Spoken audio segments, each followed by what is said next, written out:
This is FSN. Thanks very much, Ollie. It's very easy for celebrities like Leonardo DiCaprio and Pamela Anderson to get all teary-eyed about whales in captivity, which I don't support, of course. Whales being held in captivity, isn't it? They don't get too bothered by things like, well, the Israeli Defense Forces shooting women and children in Gaza. Animals, we can all get teary-eyed over animals. Cuddly animals. What about people, eh?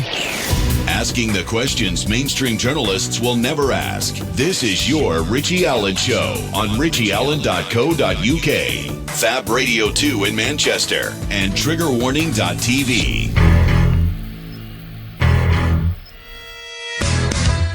It's the Richie Allen Show, broadcasting live on richieallen.co.uk and multiple platforms around the world. And now, here's your host, Richie Allen. Now, the legendary trends researcher Gerald Celente will join us live from New York City in the second hour. Love the man. Been speaking with him for many years on radio. Can't wait to speak to Gerald later on in the show. Before that, Fleet Street legend and Sunday Times best-selling author Christine Hart returns to this program. We'll be talking freedom of the press. We'll be talking hacked off and much more besides, and high court cases and much more besides with the brilliant Christine Hart. That's this hour. We're live on Fab Radio 2, my website triggerwarning.tv, and as usual, I look forward to reading your tweets. So tweet the program. Beautiful day, beautiful day in Manchester again. Little on the chilly side, but it's been glorious. Weather woman and the weather man have been telling us across the mainstream media today that it's going to be warm tomorrow and for the rest of the week. Good for the kiddies, I say. Good for the kiddies. Hi to Martin in Spain. And Feliz cumpleaños, amigo. 53 today is Martin, who is what you'd call an active listener. And an active listener is somebody who participates by sending tweets and comments and stuff. And glad I am to of it. Happy birthday, Martin. Hope you're having a good day. A day even there, my friend. And I'm sure the weather is better even than the weather we're experiencing here in Mancunia, which is quite lovely. Let's just crack right on. Loads to talk about before Christine Hart joins the programme. So the polls opened in occupied Palestine this morning. Israel went to the polls to elect a new Knesset general election. And effectively, because of the way all elections pan out over there, never a majority, you know, coalition after coalition, effectively means that the voters have two choices for their prime minister.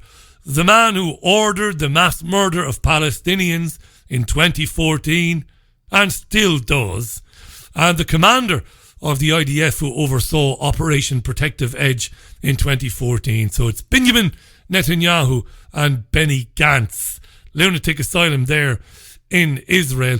And Haaretz is reporting, go to haaretz.com, reporting live on the election all day long. Haaretz is reporting that Likud, the party, of course, headed by Benjamin Netanyahu, the incumbent, has placed 1,200 hidden cameras in Arab polling sites. Don't you just love Benjamin Netanyahu, the biggest psychopath on planet Earth, at least that's ever held such an office as the Prime Minister of any country? Nutcases. 1,200 hidden cameras in Arab polling sites, even according to Haaretz. Why is the man not under arrest? Why? This is the coward who's gotten his wife to plead guilty to the charges of corruption against him. Filthy, horrible, vile little man, Benjamin Netanyahu. Anyway, polls close at 10 p.m. tonight, and, well, it doesn't matter who gets elected in Israel, does it? The status quo remains. Let's leave that there. Doesn't matter what government is returned. Now, the House of Lords, the upper chamber, rubber-stamped the Letwin-Cooper amendment last night. This is Brexit stuff. Don't panic. What did the Letwin-Cooper amendment say? What did it propose? It was passed by Parliament.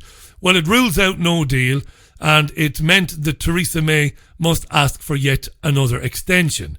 And overnight, the Lords were given, the Lords rubber stamped it, okay, basically saying, okay, it's passed through the House of Commons, now it's passed the House of Lords, and it's given royal assent. Don't start me on that. Don't start me on royal assent. There are still people in this country who think that the blue rinse monitor who sits on her hairy backside in Buckingham Palace is apolitical and just a relic of a bygone age for tourism. Still people who believe that. Royal assent, yeah. So Theresa May then is in talks with Angela Merkel and Emmanuel Macron this evening, with the with the UK due to leave the EU in 3 days' time. I'll give you 30 seconds to roll around the floor laughing your arses off.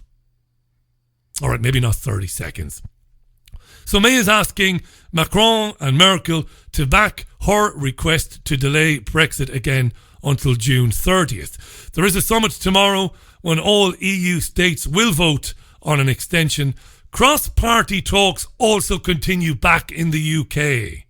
So you've got Labour and the Conservative Party meeting to try to find a way to break the impasse, right? Right. Faisal Islam, Sky's political editor, at least for the time being anyway, is in Paris for Sky News.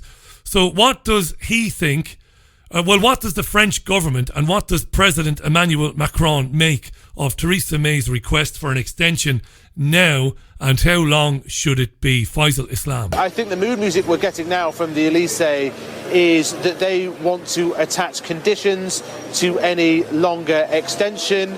It looks like the weight of opinion in Europe is that June the 30th won't be enough time. They're not wildly convinced by the political process that has just started, as you described, with the opposition. And it seems like they think that they could go longer. The Elysee suggesting a full year would be too long. That's been suggested by Donald Tusk, European Council President. But I think where things are honing in on is the end of this year as a possible counter-offer when Theresa May goes to Brussels tomorrow and asks for an extension until June the 30th. Yeah, Theresa May is going to say, please, can you give us an extension to June 30th? Donald Tusk and Juncker and the rest of them, they want a 1 year extension and all the rest of it. Macron is going to say, listen, we should keep you until the end of this year. Isn't it lovely? If that is to happen, Paris indicating that they want a series of conditions. They've been a little spooked, if not surprised, by the talk coming out of the likes of Jacob Rees-Mogg and other Tory Brexiters saying that if the United Kingdom stays in the European Union over the next few months, longer than they had hoped, longer than they expected, then they're going to cause havoc with the budget negotiation, cause havoc with the choice of European Commission President. They want some sort of negotiation, some sort of conditionality, a review mechanism perhaps in October if this extension goes longer. But I think the tell here, Kay, is that they are considering a longer extension than Theresa May is going to ask for. Not quite as long as Donald Tusk suggests a year, but perhaps towards the end of the year in December. But a lot of stuff can change when these summits actually happen in Brussels tomorrow. Thank you, Faisal. Yeah, so we've got European parliamentary elections coming up. I'm going to found a political party tomorrow that will be called and will be known from here on in as the Monumental Bollocks Party. And it's just me, it's a party of one. I'm going to fix up my Renault Megane estate. You think that the independent media is glamorous, don't you? I drive a 6-year-old Renault Megane estate. That's the truth. So I'm going to fix it up and I'm going to get those speakers on top like the old-fashioned politicians used to have. And I'm going to drive around and I'm going to hold my nose as I speak because the sound traditionally must be shit from those speakers. So I'm going to go around, please vote number 1, the Monumental Bollocks Party. Richie Allen is the monumental bollocks and promises to speak nothing but monumental bollocks if you elect him to Brussels. Vote number 1. Will we do it? No, because I'd never get my deposit back. If I thought I'd get enough votes to get my deposit back, no, I wouldn't do it. The Monumental Bollocks Party. Do you know, I've said this already this week. If the Hungarian government and the Italian government and the Greek government and the Portuguese governments, whereas Eurosceptic, as we are led to believe, they would veto this extension plan, wouldn't they? I mean, if you're the Hungarian, if you're Viktor Orban, right, and you really hate the European Union and you want Hungary to leave, you would veto this bollocks on tomorrow night. You'd say, no, fuck him out, get rid of him, and force the UK to leave on Friday. But of course they won't. It'll be unanimous. What about the talks between Labour and the Tories? Cross-party talks to find the way forward. How are they progressing? I love that. Vote number one, the monumental bollocks party. Anyway, Lewis Goodall is a Sky reporter, and he's got the goods on, no pun intended, what is going on between Labour and the Tories as they negotiate themselves. What's going on? Look, in terms of a concrete outcome, in terms of what a lot of voters, a lot of viewers might really want from this, which is a way out of the Brexit impasse, maybe both parties working together, there's no sign of that, and I don't really think it's going to come either. Of course, even if something were to come out of these talks in concrete terms, it's by no means guaranteed that they would have the votes, even with Jeremy Corbyn and Theresa May corralling their MPs together through the lobbies of the House of Commons. It's by no means guaranteed that that would work, because presumably the price of that for Labour would be at the very least a customs union. There will be many, many scores of Conservative MPs who will not support that, who've supported the Prime Minister's deal previously, and therefore they won't vote for it. She might be able to carry 100 MPs or so of hers at most. On Jeremy Corbyn's side, unless a second referendum, a confirmatory referendum, a people's vote, whatever you want to call it, unless that is attached to the deal, scores of his MPs won't vote for it either. So it's by no means guaranteed you'll get up to 330. Yes, so the Labour Conservative Party talks are a ruse. They are bound to go nowhere, inevitably, and are now being revealed to be designed to cause 5 to midnight panic and to cement this very long extension. They've been saying this for the last 2 days. Everybody associated with the Labour Conservative Party summit, that it's going nowhere and they might be weeks or even months away from coming to some consensus. Brilliant. That suits the status quo, of course. So these talks are a ruse. Remember all the politicians, every one of them, Osborne, Cameron, Nick Clegg, Jeremy Corbyn, Anna Soubry. Do you remember them before the referendum, pre-June 2016, pre-June 2016? Do you remember them? You, the British people, will decide. This is a once-in-a-generation vote. This is the once-in-a-lifetime decision. This is a decision, a once-in-a-lifetime. Mandelson. It's not. We will not be taking a decision like this again in our lifetime. There won't be another referendum on Europe. This is it. This is a one-off choice between staying in or leaving completely. If we as a country decide to quit, then we're out for good. There's no going back. There's no second vote. There will be no second referendum. Yeah, Hammond, Sajid, Javid, they're all in there. Osborne, Cameron, right? Referendum. No, I don't think we need a second referendum. Anna Soubry, that was. The referendum is clear and has to be accepted, and we can't have a rerun of Keir Starmer, that is. the question that was put to the country. And I say that with all the conviction and all The sick Peter Mandelson again here. Yeah. I have. It's Anybody so else? important, this decision. If we vote to leave, then we will leave. If people vote to leave, we leave. You vote to leave, we're out. That's it. We're going. Yeah, but we're not. Let's leave Brexit there. Now, LGBT lessons in school. Big story this, developing all the time. The teacher who is at the centre of problems in his community in Birmingham has been speaking to Sky News and telling them that he's received death threats over this new programme to roll out these lessons in schools. The man's name is Andrew Moffat, and he's the assistant head teacher at Parkfield Community School in Birmingham. In fact, he wrote the No Outsiders programme that is being rolled out to teach diversity and equality in some schools. He says he's received death threats. Here he is, Andrew Moffat. I've had some very nasty emails and some letters. I had a message to say you won't last long. So yeah, there's been some very difficult messages to receive. When you read them, it makes you feel vulnerable. But, you have choices, don't you? What choice do you have? You either let it stop you, or you carry on and it makes you stronger. So you have to think, this is why this book is important. This is why this book is important, because I don't want children growing up in a world like that. Don't want children growing up in a world like that, he said. Like what, I would have asked him. But anyway, here's two different perspectives on all of this. Caroline Farrow is a writer for Conservative Woman. She writes for Conservative Woman. She's a Catholic. You'll hear her first, and you'll then hear LGBT activist and journalist Benjamin Butterworth with Kay Burley today. Let's hear Caroline Farrow first. Kay Burley asks her, this Conservative lady, is it okay to be gay? It's catchy, that. Is it okay to be gay? The issue is not whether or not it's okay to be gay. The issue is whether or not primary school children should be taught LGBT issues beyond, let's accept that people are different, we are different, and we need to have compassion and respect for everybody. We live in a multicultural society where there is a diversity of views about these issues, and this is why, teaching on LGBT issues needs really to be left to the parents, because every single parent has the right to reflect their own views and teach their own views and their own values to children. And this is obviously going to differ. It is not the job of a school to be telling children what to think about what is actually quite a complex moral issue for many different people.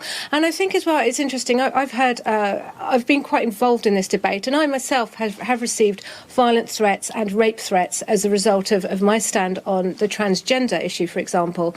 And I think a lot of parents are very concerned that when it comes to particularly the T part of LGBT, that their children are being taught a specious ideology, something that isn't true, and something that is quite potentially harmful. So Why is it harmful? Why is it harmful? Because sex is not something that can be changed. Sex is immutable. And I think what's coming out, if you read the Times newspaper yesterday, it's actually quite harmful to set children off down this path of believing that sex is something that can be easily changed. Just tell me why it's harmful, Caroline, because then Yeah, Kay is like a dog with a bone there. Either that, or she's caught what the BBC's Emma Barnett has. It's a disease known as deaf as a fucking post-itis. She's explaining it to you, woman. Listen to why she believes it's harmful. Because we've learned in recent days that it can lead to surgery and puberty blockers and other things that might have very long-lasting effects on children. Jesus. Harmful, Caroline, because then we'll move on to our other guests. Why is it harmful? She actually tells her again. Because it's not true. Sex cannot be changed, and the only way in which you can change your sex is to go down a lifelong path of medication and surgery. And Kay Burley's not finished. Why is it harmful? Oh, Jesus Christ. Well, clearly, lifelong medication and surgery is harmful. She feels just like how David Davis felt when he was sitting opposite Emma Barnett 2 weeks ago in the Radio 5 Live studio. It's like when Homer Simpson goes into the witness protection program in The Simpsons. Do you remember that? And the FBI says to him, from now on, Homer, you'll be known as Homer Thompson. So when I say Mr. Thompson, you'll reply, hello, back, right? And they go on all day long.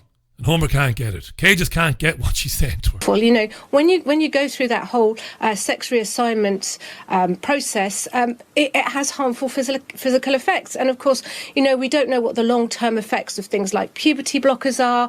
We don't know what the long-term effects of taking cross-sex hormones are. When we perform surgery, I understand the time of day, so I've got to be quite careful. When we perform surgery on people, we are creating actually an open artificial wound which needs lifelong care. This is really major traumatic surgery, and this is not something that we should be normalising to children. So, of course, it's... Okay, says Kay. I think she gave a good answer there about the life-changing surgery and all the rest of it. That's just me, but then my opinion would be well known to you if you've listened long enough. So LGBT activist and journalist Benjamin Butterworth, well, he's just horrified by what the Catholic woman had to say. I'm quite horrified by what Caroline says. She didn't say anything very horrifying, really, but anyway. There is no auspicious ideology of gay and trans people. She never said anything of the sort, by the way. The fact is that LGBT people exist in schools, whether they are the students, the parents, the teachers, the other people working around. Yeah, we know that. Some children are gay, some of the people working in schools are gay, the cleaners as well. We know, move on. Around the school. And what the service that Andrew Moffat has been doing, the No Outsiders programme, it simply says that whether you are gay or trans, whether you have two mums or two dads, whether you're from a particular religion or a particular race, that you should not be an outsider in school. We don't need to tell children that. We don't, historically. I went to a secondary school in Lisduggan in Waterford City, known as St. Paul's. It was co-ed, there were boys and girls there. I went to that high school in 1987. It was known in the school at that time that there were several lads, older lads, and lads in my year who were gay, and nobody really cared. Yes, one or two bullies or one or two morons would have said things to them, but by and large, people don't care. Kids are fundamentally decent. They either mind their own business, they ignore, or they just get along. We don't need to be telling children, listen, let's have a lesson today about gay being okay. Children are more than capable of coming to that conclusion themselves. And I think the fact that Caroline opposes that is deep. She doesn't oppose anything like it. She never said anything of the sort. She said it should be left up to parents to introduce these things to children, not schools. Concerning. Because so many kids, gay kids, grow up thinking that they are not welcome and not accepted. And they develop mental health issues, they feel rejected, they get bullied. What a load of bollocks. Let's just leave that there. Nothing from the LGBT activists, nothing new, nothing interesting. Nothing by way of genuine research into this. And you got I'm not a Catholic, I'm not a Christian, but you got fairly reasonable, reasoned, thought out, passionate, a compassionate argument from the Catholic conservative writer. That's where I'm going to leave that one there. Shall we get our guest this hour on the line? Shall we? I think it's time that we did. Now, we're on Twitter, of course, always. Do tweet the programme. It's at Richie Allen Show. It's at Richie Allen Show on Twitter. Lots of tweets already on some of the monologue. I won't read them. Forgive me for that. They're good. I'm looking at them now. Patrick Faisal, Spirit Samba, Gail, Neil Gardner. There's lots of really interesting stuff being said there. But I want to spend more time with Christine. So let's get Christine on the programme. Again, comments on this too at Richie Allen Show. Christine has been on this programme several times, and I like her a lot. I knew of her for many years without ever knowing her or without ever interviewing her. Her byline has appeared on massive stories for the Sunday Times, the Sunday Express, the Mail, and the News of the World. In fact, she spent 10 years at the Daily Mail, interviewed IRA senior members, met and wrote about Ian Brady, the Moors murderer as well, and lots. I could be here all day talking about her. In fact, as I'm introducing her, there might be a wee problem there with connecting with her on Skype. Doesn't seem to be connecting very well. So rather than get to the end of this introduction and then say hello and she's not there, I think we'll take some music and we'll sort out the problems, right? That's what we'll do. Some music. Here's Duran Duran, by the way. From the movie A View to a Kill, which, if I remember, was the last James Bond film starring Roger Moore. Christopher Walken was in it too. Back with Christine Hart in a minute. Right, let's cut it short. Music from Duran Duran. The time is now 27 and a half minutes past the hour. As I mentioned there, just before I called Christine, massive bylines, massive stories for the Sunday Times and Sunday Express. Sunday Times best-selling author, investigative journalist, News of the World, the Daily Mail. Amazing career, really, and has been on this programme several times over the last couple of years. And not most recently, but last year we talked about the group Hacked Off and her dispute with them and the Sun newspaper. Allegations that when she was at the Priory treatment centre, she spied on celebrities and was paid by the Sun to do so. That hasn't gone away, that, and we're going to talk about that and more this afternoon. Christine Hart, welcome back to the show. Chris, welcome back. How are you? Oh, hi, Richie. Yes, I'm okay. I'm glad I can hear you. I couldn't hear you a minute ago, so I'm just relieved. The wonders of technology. And Skype has been around now for about 15 years. I would have thought the old skeletons or the old inconsistencies would have been ironed out, but you still get some problems with it. We've always got the old dog and bone if we need to do that. Anyway, thanks for coming on. Is this still an issue? Because taking you at face value as I do, and I know you to be reliable and I know you to be honest, I can't find any information online about how this is progressing in terms of Hacked Off and Hugh Grant and others who are still chasing the Sun newspaper, Murdoch, your own part that you played in that, or that they allege you played in it. Where is it legally, Christine, this complaint that you spied on celebrities and were paid by the Sun to do so? How's that going? Well, they've put me out of work. I mean, it's been online now for a long time in their magazine, and they, are obviously when employers, because I'm a journalist, I go for work, and it links me with the phone hacking, and then I get knocked back, and basically I got 2 weeks to leave my rented flat, and then we're going to be basically living on the street, because the housing, I live in London, and the housing officer, you can't go and see the housing officer. So they've got adverts everywhere saying, oh, have you got a property? Let it to a Syrian family. We can bring a Syrian family over. We'll pay you up to £2,000. There's posters like that everywhere. And yet for the locals, they can't even answer the phone to them. So I'm going to be homeless in 2 weeks. And it's directly because of this campaign of hatred by Hugh Grant and Max Mosley through Hacked Off. Well, basically... is it fair? Hang on a second now, because I've got to do this. You're a real journalist. Is it fair to be blaming Grant for this? I mean, Mosley and the Impress group, the regulator, I've got a massive problem with that, and you and I have spoken about that. But it might be unfair to imply that Hugh Grant has got some sort of vindictiveness or some personal grudge with you. I'm no fan of Hugh Grant, but I will accept, even though I'm no fan of him, I think he's being used by those who do want to end freedom of the press based on the fact that, he was hacked and he was harassed. So I'm not sure that Grant it would be fair to insinuate that he's got some personal grievance with you personally. Go ahead.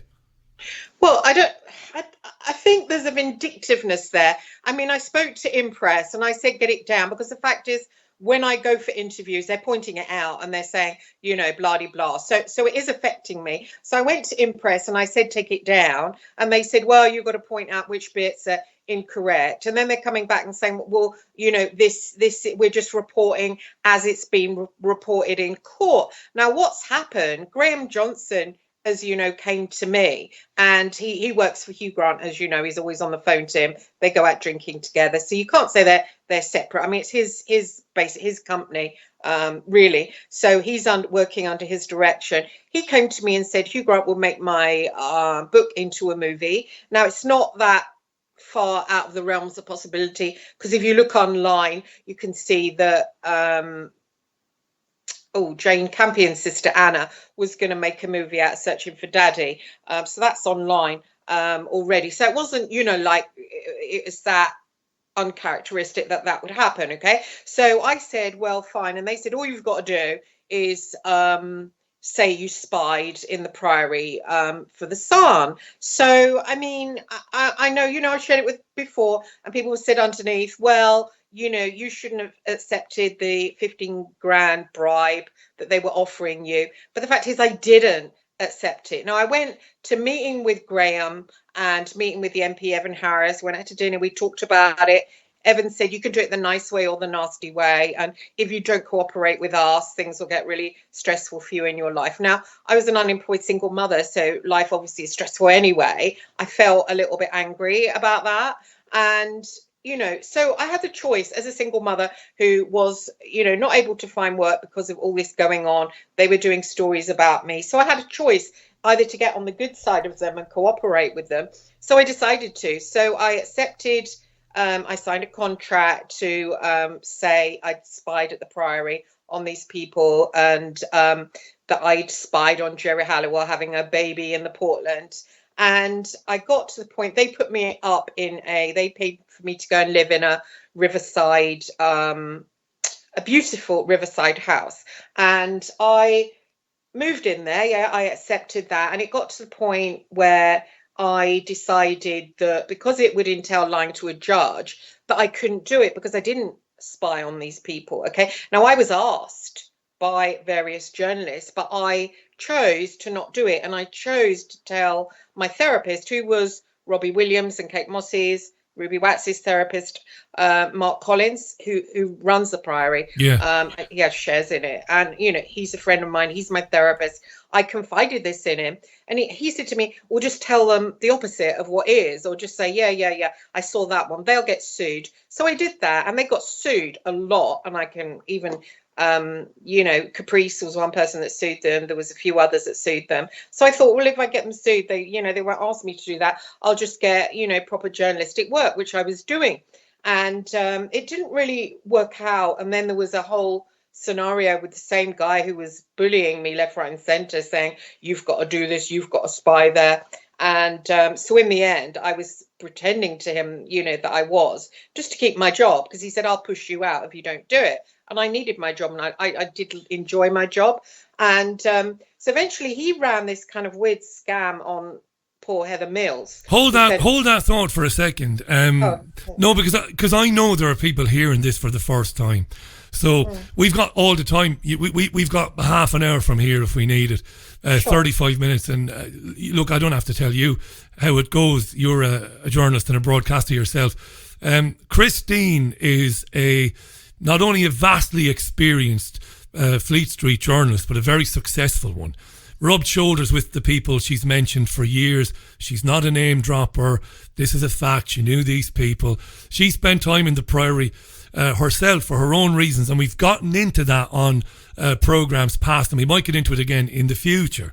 Now, she's talking about being approached by people connected to the very successful actor Hugh Grant, people connected to Max Mosley.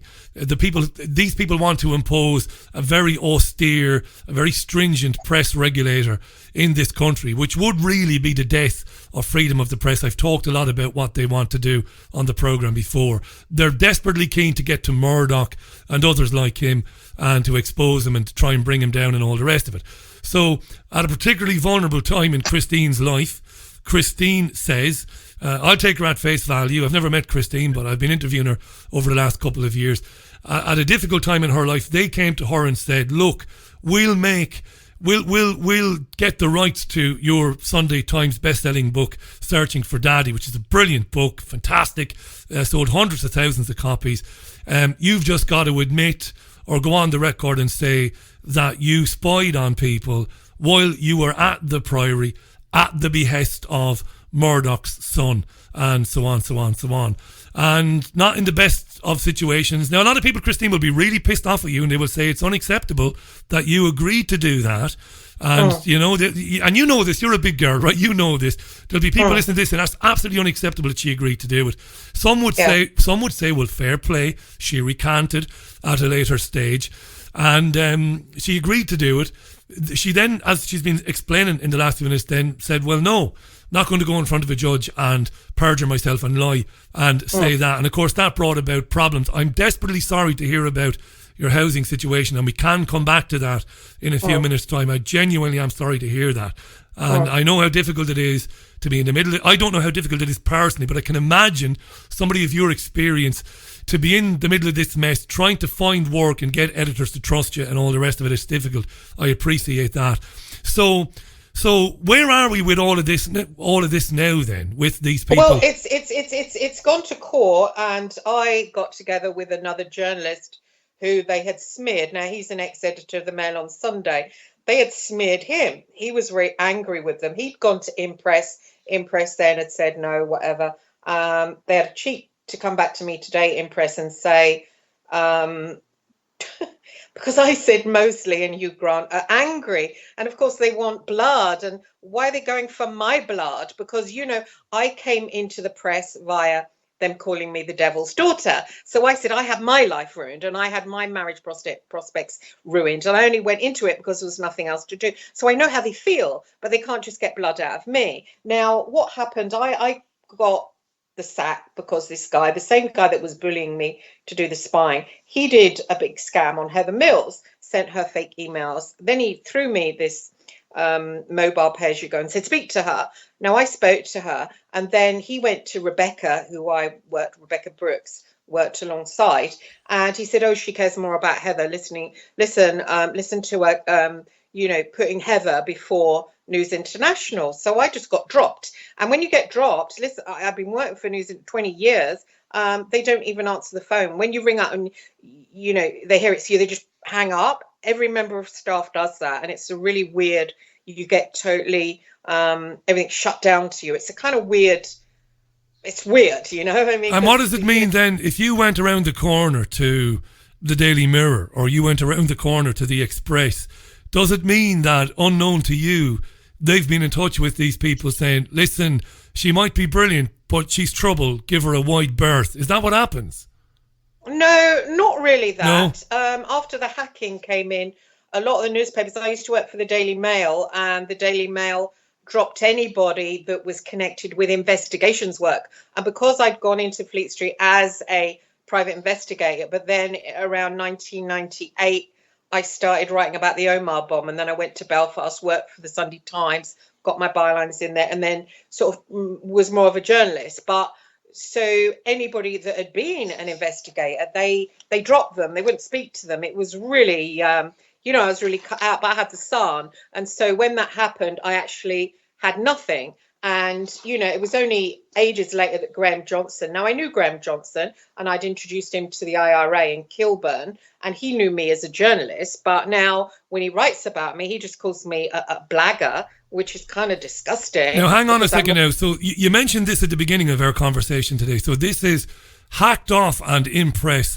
They're putting out kind of like an e-zine or an online magazine. And in this, of late, you've been mentioned in a derogatory way.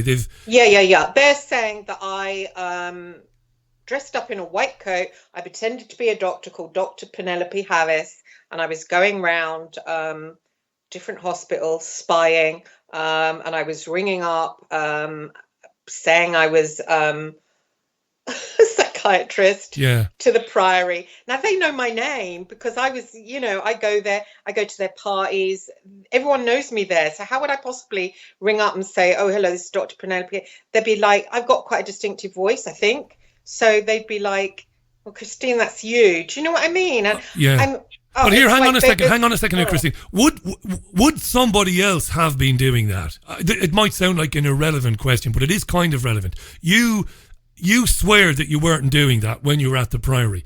Could it be that the Sun newspaper and News of the World had other pretend patients in these clinics who were posing as, first of all, as drug addicts or as, whatever, or posing as counsellors? Was that going on? Were the newspapers doing that? I think that, and I think the celebrities knew it, right? That when they went in the Priory, there's practically cameras on the gates. That as soon as they got in there, other patients, I think there was doctors, nurses, cleaners, people like low-paid jobs who would see, Russell Crowe or whatever, obviously not him, but you know what I mean? Would think, and then they would ring and then they would sell the story. Of course, that went on. It's a big place. It's like a beautiful white castle, and it's not, it's got the big grounds, and it's, you can walk in. Well, obviously, when you're a patient, you can walk in there. And of course, there's a canteen where all the celebrities go. And when I got treatment, I went in there. I could see them with my eyes. So I'm sure other people could see them with their eyes. But as soon as Fleet Street found out, obviously, because I was friends with journalists and editors and I would go to parties, it kind of got Chinese whispers, like I would sleep over at a girl's house and then she found out I was there. Then it got spread round and then I got nagged and bullied. Do you know what I mean? Like, Christine, will you find out with this? Will you find out that? Will you find out the other?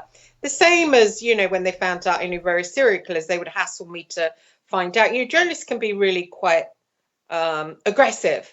And so in my defense, I would say, yeah, I'll check that for you. But then I didn't bother. Do you know what I mean? And so what Hacked Off now have got this journalist, Nick Parker, they've got his emails going, oh, Christine checked at the Priory to see if someone was there. Or Christine checked on Jerry Halliwell. Well, of course he's going to say that. Do you know what I mean? But is there any hard... You see, it's one thing to make an allegation like that. It's another thing to substantiate it with some hard evidence, like phone records, or, I mean, email would have been in its infancy then, but do they have any evidence? Have they claimed that they've got any evidence? Well, that's what they're claiming. And what they've done through these other journalists, because there's other journalists involved, and there's quite powerful ones. There was a journalist from the Telegraph, and they came to me and they said, Christine, do you know what this is all about? And I'm like, well, no, but I know I'm under fire. I'm going to be like on the street living in my car because they've targeted me. And I said, what is it about? And they said, it's the left wingers attacking the right wingers, and they want the death of the right wing press so they can get a left wing government. Right, so this is what it is. This is the crux of it now, because no disrespect to you, your CV makes mine look absolute Mickey Mouse. You've done, you've written for some of the most widely read newspapers in the world, not just in the UK, and your book was an incredible success. So, with absolutely no disrespect to you and the great career you've had, you're Christine Hart, you're a journalist, you're an Indian. It's the chiefs they want, right? It's the chiefs they want. And by chiefs, we don't just mean Murdoch. It's the actual press itself. They want to usher in a kind of a new era where the press is not the... Look, I know people have every right to be pissed off with the News of the World and the Sun. You've only got to look at Liverpool and Hillsborough. But also, I've also said, forget the Sun, it's a rag, it's... the Hillsborough thing was terrible, Kelvin McKenzie, dreadful stuff, and I don't buy the Sun. But we spoke about this before, you and I. The News of the World has done some extraordinarily, in the public interest, revelatory journalism, really important stuff. And they want to rid their lives, or they want to rid that from... They want to get rid of that because they're, public interest journalism is what they ultimately want to destroy. That's what you believe, Christine, this is all about. Yeah. Well, people more intellectual, more politically connected than I am understand that. I didn't get much of an education. I was too busy getting over my childhood sexual abuse. So these are people that are highly educated, and they told me this is what's going on. So basically, they believe that they can't get elected if there's a right-wing press. And so they want everything to be a left-wing press so they can get in power. And then this country will be even more of a communist dump than it already is. They want high immigration. I can't believe that I'm homeless, like 2 weeks away from living in my car, can't get speaking to a housing officer, and yet there's posters. I'm going to take a picture of one as well, and there's posters saying, do you want to rent your house out? We can get a lovely Syrian family, and with a picture of a Syrian family. This is... what's going on? And also, well, tell me for a minute about your barrier to work. Again, I don't want to sound like I'm bigging you up all the time, but you're an astoundingly good writer. So how can it be that somebody like you can't write for something, whether it's a popular interest magazine, a hobby magazine? I don't know anything. How can you not get work? I don't know. They don't like a connection with this, and then they say, it's an ongoing court case. But what's happened now, there's a lawyer called Chris Hutchins who has gone forward to the judge. I think I can say his name, Justice Mann. Am I allowed to? But I am not allowed to speak to him. Now, in his statement, which I've got hold of, it says all this. It's quite funny in a way. It's got everything that... Graham Johnson, when we sat together, and I know Graham, we go back years, we drank together. I think I snogged him once. So you're talking to an old mucker of mine. So he said to me, I work for Mosley and Hugh Grant. He said, I'm going to tape you, but make it out like we've just met when I turn the tape on. So I said, yeah, that's okay. He said, and say these things in the tape. Now, it's before I pulled out. So he's got tapes of me saying, yeah, I did wander around the Priory and I did pretend to be Dr. Penelope Harris. And he's given it to this Chris Hutchins guy who's said it in front of the judge. She's admitted it on tape. She's this, but it's not really fair on the judge, And so I have been sitting with the Sun. I went through every single piece of work that I ever did, and, you know, explained everything on each bit of job. And I remembered, so I had a lot to say about every single job. It took about a week, 8-hour days for a week. And so they've got all that. But I have been told that they might take a fall. Now, this makes me really concerned here, because I'm concerned about Murdoch. What is Murdoch doing in this? And why hasn't he decided? Why send his lawyers to sit with me? Now, they go away saying this will go to trial. They're very intelligent people that I sat with. These lawyers are the cream of the cream. They're all awesome. And they said, well, we'll go to trial. This is brilliant. They were very pleased with it, even though I signed a confidentiality agreement to say I wouldn't speak about it. I'm speaking up now because I'm concerned, okay? They can sue me. They do what they want, right? So I am concerned that I have heard through various sources, connections of mine, that Murdoch is just going to take a dive on it. Now, what do you mean by a dive? Basically admit the wrongdoing, accept it and pay the fine. Yeah, and pay the fine. Now, why is he doing that? Because, I mean, he might not. This might be, you know, they might go to trial. So they've either got to go to trial or pay up. I'm concerned about Murdoch, you know. I mean, all of a sudden he's been thrown Jerry Hall. Yeah, I mean, but do you know what? Just before you say that, if I'm the head of Murdoch's defence team, or if I'm his legal advisor on this, I've only got a couple of questions.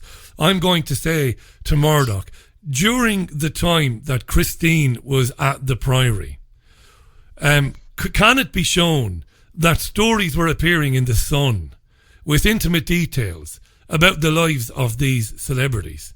Stories either by Christine or by other journalists. And if those stories were not appearing in The Sun at that particular time that you were in the Priory, well, really, that mitigates the agreement you made with Johnson to take the money for the, you know, for the Hugh Grant production of your book.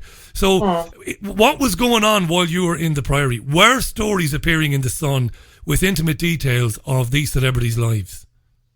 Probably they were, but not with intimate details. It was just like, you know, such and such was there, such and such. But that didn't come from me, Richie. That, you know, that you'd see a celebrity and next thing you'd be reading the newspaper and you'd see that they were in there. Do you know what I mean? There was definitely a hotline, but it didn't come from me. I think you have to answer your own counsel. You have to think, well, do I want to ruin somebody's? I personally do think, I know it's jaundice, that they went in there to see Mark Collins. He is really good. He's got this way of, he's got a special hypnosis. He can like take you back to your childhood. He's phenomenal. I don't blame them for seeing him. But sometimes I went to see him at Basil Street. Now, Basil Street is totally different. And you go in there, it's in Knightsbridge. It's completely confidential. But the celebs chose to wander around the canteens and go into, you know, it's a big white castle, you know. They chose to go in there, you know, because part of it's a bit sexy. Oh, look, you're in rehab, gotta go to rehab. Do you know what I mean? It was cool. It was cool at one time. It's cool as hell. I used to read these stories. I used to read these stories. So in the tabloids years ago, you would get some information about a celebrity being in rehab, but that was it. That was all you got. Now, sometimes you got some details, things that the celebrity must have confided in somebody. And I would have always assumed that that was somebody working in catering, somebody working in cleaning, somebody working in nursing, or somebody working in counselling. I often wondered about these places. You know, how does the rich person or the celebrity know that what they're saying is not being leaked to the press for big money? Because I'm sure that there were plenty of Fleet Street journalists who would have been happy to garnish even their own wages to get some scoops on whoever was in the Priory, right? I'm right in saying that. Well, from what I didn't have contacts, and obviously I didn't have contacts that would give me stories. You know, all I got was various journalists saying, we've heard that this person's in there, blah, blah, blah. But they would they would have details. And mostly, as far as I could find out, these people that had that were people that had been on staff for a long, long time, and they'd been around when the phone rang. You know, the phone would ring with somebody, and then they would get a strong contact. And often it was like celebrities' drivers or friends that they'd then fallen out with, people competing with them in work. Like the truth movement, you get various radio hosts that hate each other and they try and, affect them in some kind of way. Or people's publicists, again, because you got the cool thing. I'm in rehab, I've got my dark glasses on, aren't I sexy and with it? And I had to look at some of them going to that beautiful big place with its big grounds and swanning around in gorgeous clothes and going to the parties they had there. There was parties there and they always had loads of celebrities in them. And there was basically normal people like me. I mean, I was I bumped into Ron Wood one time, and Ronnie Wood had sat next to me on a flight to Belfast, where I'd been going to interview the real IRA, and he'd been chatting to me, and it was quite funny. He was confiding everything in me, and I turned around and said, I'm a journalist for the News of the World, and he went, "You're kidding?" And I said, "Yeah, I am." And it was quite funny that the staff put us together in these first-class seats. Yeah. And I saw him at the Priory at one of the parties, and he went, "Oh, how are you doing?" I said, "Fine." I said, "I hope, you're not thinking I'm looking at you." And he was like, No.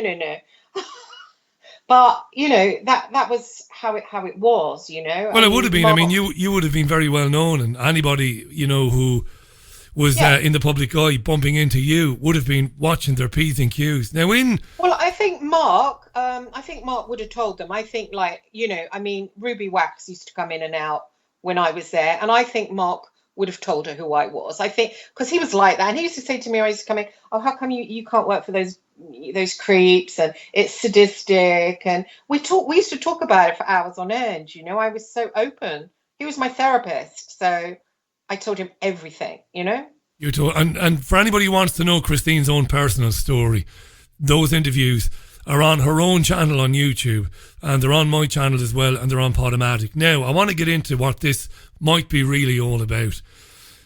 Impress, of course, for our listeners, funded by, amongst others, by Max Mosley, very controversial guy, of course, for many reasons. Back in 2016, I talked a lot about this, as did you.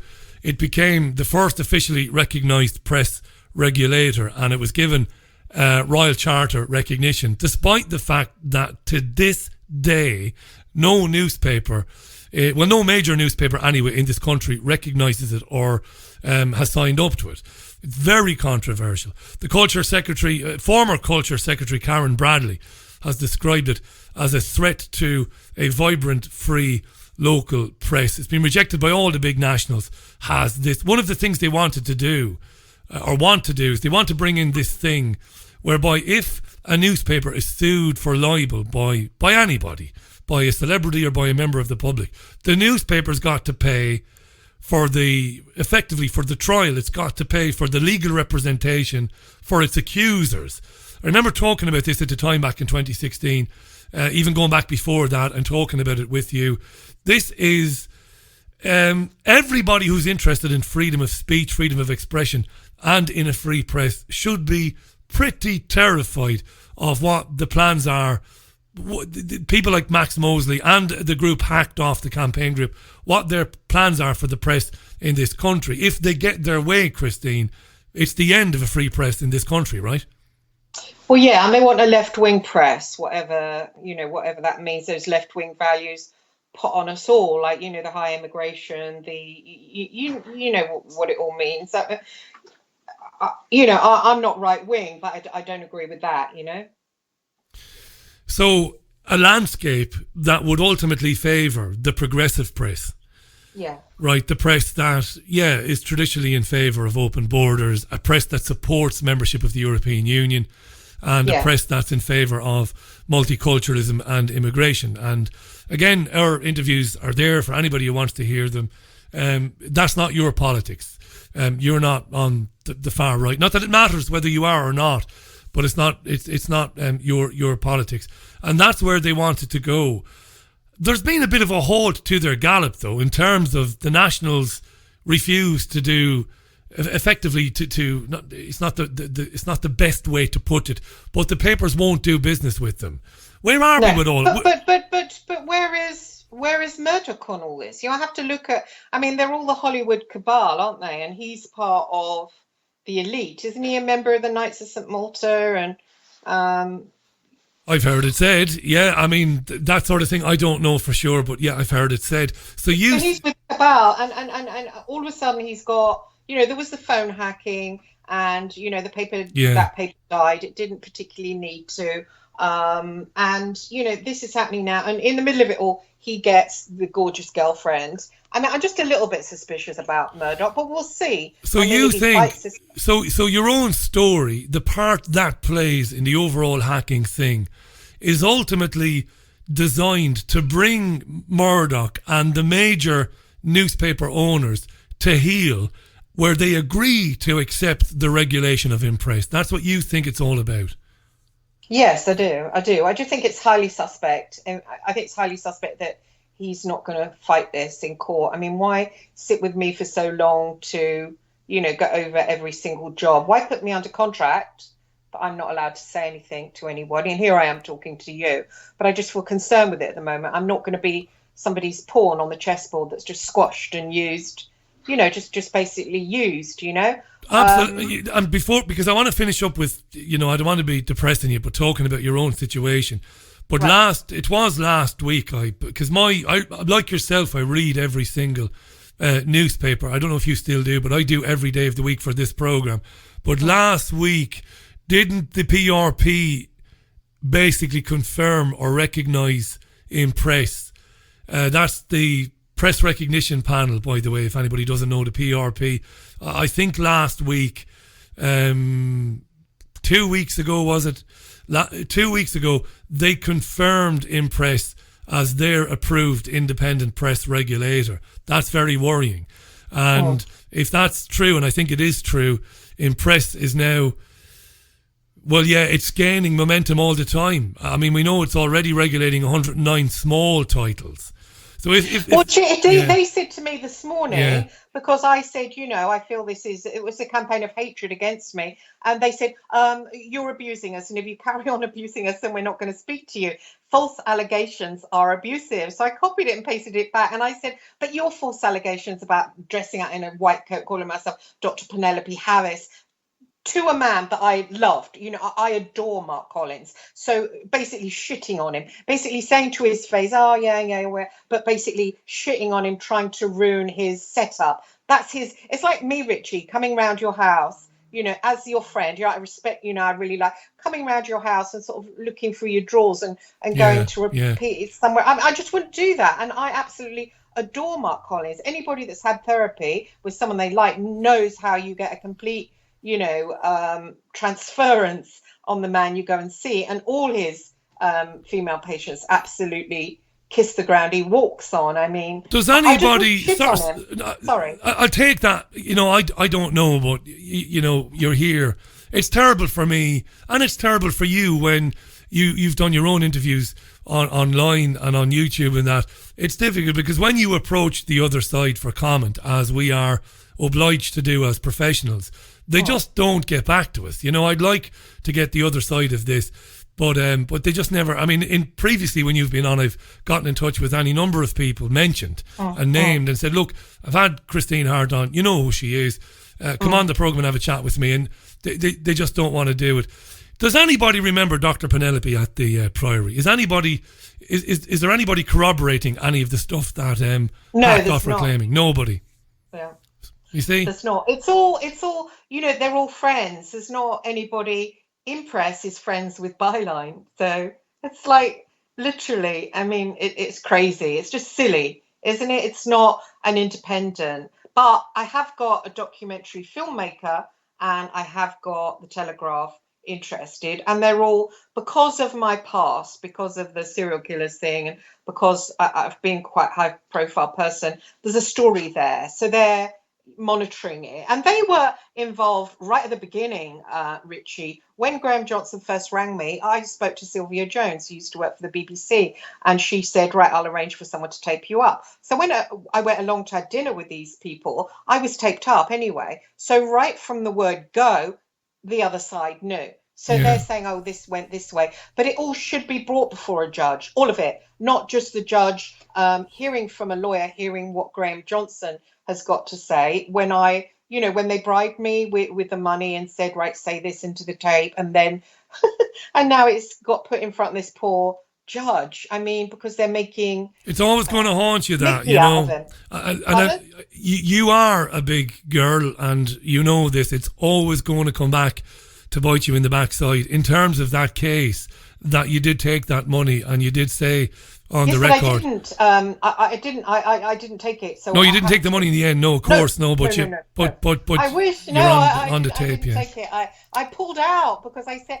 And do you know what? As well, they're not people to screw with. They tell me some horrible stories. So I thought, again, I'm getting involved with gangsters in a way. So I said, no, I don't want your money, because I felt, well, I'm lying to them in a way, because, you know, Evan Harris was saying you can say, because I wouldn't be able to sort of stand up before a judge. Like, you know, I was saying, oh, I could stand up before a judge, but I'm not capable of doing that. So I said, do you know what? I can't take your money. I can't do it. I'm not that kind of person. I will bottle out in the end of it. And I'm not going to, like, take their money and, you know, not give it. So no money was taken. And as soon as I said that, the River House, okay, yes, they did pay for that, the deposit and a month's rent for that gorgeous house with a boat, and it was totally beautiful. Evan Harris supposed to come round for dinner, and he kind of schmooched me like there would be a relationship between he and I, because he knew I was attracted to him. And as soon as I did that, I can't say they came, but I was burglarized, and all my laptops were taken, and all my cameras, like all my journalistic equipment, and my jewelry. Like, I got Gucci watch, I had gold jewelry, rings, just like you can see it was on my dressing table, all laid out near the laptops. It wasn't touched. So, and there was white carpet, and there wasn't even footprints. It was the recording equipment they were after. I remember we it was a spoke about professional this job, Richie. The CID came, they dusted, and I said I didn't even know that they'd broken in. Now, that was really thick, fluffy white down carpet that, you know, and yet it was pristine. I mean, this was a professional job. And then I rang Graham Johnson and Evan, and they said, oh, it was just heroin addicts. Like, can you believe it? Nonsense, yeah. Look, they said to me, oh, just be grateful that you, because I was living there with my little son, 13-year-old son, and they said, just be grateful that you and your son are safe. Think about that. Like, oh, just forget it, bitch. Well, it doesn't. Now we don't need you anyway. You know, if that was said to you, if it was, and look, you're telling me, I'll take it at face value, it doesn't get any lower than saying that to a mother, you know, threatening her child. I want to finish on this. First of all, I hope the circumstances improve for you personally quickly, and do stay in touch about that. I mean that. I hope that gets sorted. As an excellent writer, you really should be writing features and stuff and giving them to the editors and the people that you've known over the years. And even if you've got to do that under a pseudonym, there's definitely a way back into mainstream writing for you, because you're an excellent writer, Christine. You know, I mean, that goes without saying. So I wouldn't give up on that. You know, if it has to be under a pseudonym or whatever, you've got plenty to say, and you can write features about so many things. True crime, you know, relationships. You really, there's nothing you can't do. So I'd be looking at that if I were you. I'd love to be able to write like you. I wouldn't give up on that, you know. I really mean that. We're just about out of time. You're welcome back any time. Keep us posted about this situation with this case. It's obviously very important, and I'm sure we'll be talking about it again, and in press, and the regulation of the press in this country, and freedom of speech anyway going forward. Anywhere you'd like to direct our listeners to find out more, Christine? Any website? I mean, I know the website, but you can tell our listeners before we leave it for today. Go ahead. My website, Christine Joanna Hart Stories, is my blog, and my website is www.christinejoannahart.com. And of course, I'm on Facebook under Christine Joanna Hart, and please join me there, and you can talk to me in Messenger as well. And of course, if you put this on YouTube, then I talk to people underneath, and I would welcome any wisdom, because I feel completely in the dark, you know, about what's going on. Yeah, it'll be on Podomatic later. The whole show then will be on YouTube later on as well, and you can cut your own interview out of it and put. I mean, I can do that tomorrow as well. I can put the interview on as a standalone part of today's program. Good luck in the next couple of weeks. Look after yourself, right? Thank you very much, Richie. Take care. Not God at bless. all. You too. Bye for now. The brilliant journalist Christine Hart, live on the Richie Allen Show. You've been listening to Christine for the last 40 minutes or thereabouts. It's an extraordinary story, really, her own personal story, and we've talked in the past about her own experience of child abuse and mind control, and it's an amazing story. Her career in the media, Fleet Street, every newspaper you can think of, the Mail, the Sunday Times, the Times, the News of the World, and these allegations that when she was at the Priory, she spied on celebrities there and gave that information to her own newspaper and others, and that row still rumbles on. She believes passionately that those who want to bring in a brand new and very draconian regulation of the press in the UK are using these stories, invented stories, as she would say, to justify the need for a much harsher regulation of the press. It's very interesting, that, because it segues into so much of what this programme talks about in terms of press freedom as well. It's coming up for 9 minutes past 6. It's live. It's the Richie Allen Show, live on Fab Radio 2, triggerwarning.tv, TuneIn Radio, multiple other platforms. It streams round the clock on richieallen.co.uk. Gerald Celente will drop in live from New York City in a minute. The legendary Trends researcher.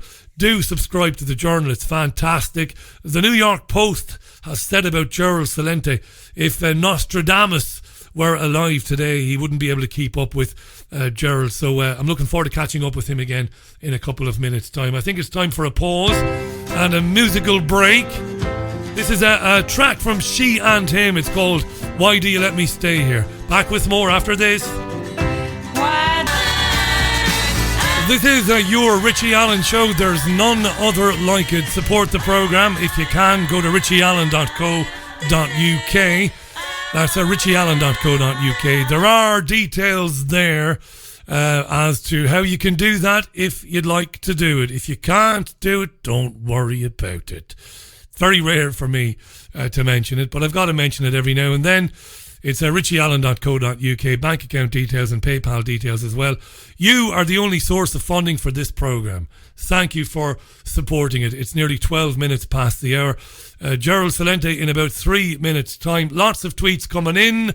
Thank you for them. To follow what people are telling me, it's very simple. Go to twitter.com, where it says search Twitter, put Richie Allen Show. Richie Allen Show, type it in. No spaces, all one word. Press enter and you'll see what people are tweeting me. Good stuff. Yeah. Loads of tweets there. On a variety of subjects. I'm scrolling on down there. Lots of interesting memes. Lots of interesting links to videos and stuff as well. Yeah. I suppose if you're stuck for something to do, you know, on a day that it's absolutely chucking it down outside, there's nothing on the telly, you've not got a book handy, you've not got a decent book handy to read, you could do worse than twitter.com and just going down and looking at the trending things. What's trending on Twitter right now? Debenhams is trending. Anybody who's visited Manchester will have seen Debenhams in Market Street, just by the tram stop there in Market Street, and there's a big presence in Manchester for many years. It's gone into administration, of course. If you followed that story, you'll know that Sports Direct and Mike Ashley, he wants to take over Debenhams. That's trending on Twitter. Perfidious Albion is trending on Twitter. Perfidious Albion. What's that all about? Something to do with the European Research Group and Brussels. Yeah, Perfidious Albion. I don't know what that's about. It's not a football thing. It's to do with the European Union. But yeah, you could do worse than scroll down the old Twitter thing there. Yeah. Alrighty. Okay, right. While we wait for Gerald, just a very quick rundown of what is making the news. The bbc.co.uk, if we got that there, we have bbc.co.uk/news, full of Debenhams, which Mike Ashley has called a national scandal. It's full of a story about a struck-off doctor called Hadiza Bawa Garba, who was struck off back in 2015 for gross negligence, which resulted in a baby's death. A child called Jack Adcock. She's apparently going to return to work. There's a story, of course, about Theresa May. Mentioned this back in the monologue. Theresa May meeting with Emmanuel Macron and Angela Merkel today, begging and pleading for an extension to the Article 50 process. May would like that to be until June 30th, but they want it to be much longer. Of course they do, and I think we'll be talking about this on the programme for the rest of the week, I think. Shall we introduce the legendary trends researcher? Fantastic, been predicting geopolitical and economic trends for many, many years. I subscribe to the journal. That's trendsresearch.com. If you haven't subscribed to it before, I recommend it. Check out Trends in the News, which is terrific fun, great fun, but again packed with vital information that you won't get anywhere else. As I'm talking to you, again, I'm having a little problem with the old connection, as I did with Christine earlier on. So I might have to take another track there. I don't want to be honest. I want to get straight into chatting with Gerald, but there might be a wee problem there with the old connection. As usual, like to hear what you've got to say. If there's something you'd like me to mention to Gerald Celente on your behalf, it is very simple. All you got to do is tweet it. Tweet it to @Richie Allen Show, and I'll get on to him. I'll make that comment to him there, okay? Primal Scream. Yes? Yes? No? Yes? Yes. We want to be free to do what we want to do. Sometimes things just don't work, you know. Loaded, and we want to have a good Not that it's ever bothered me. This is Loaded from Primal Scream. Hopefully, in about 30 seconds, we'll have Gerald Celente. It's not working. Nothing is working. Just what is it that you there you are. We want to be free. We want to Car crash stuff, eh? What we want to do. You'd imagine, you'd be forgiven for imagining that this is an amateur operation. It's anything but. We're going to have a good time. Anyway, it's working out. This is Primal Scream and Loaded. Gerald Celente in about 30, 40 seconds time. How about that? All right.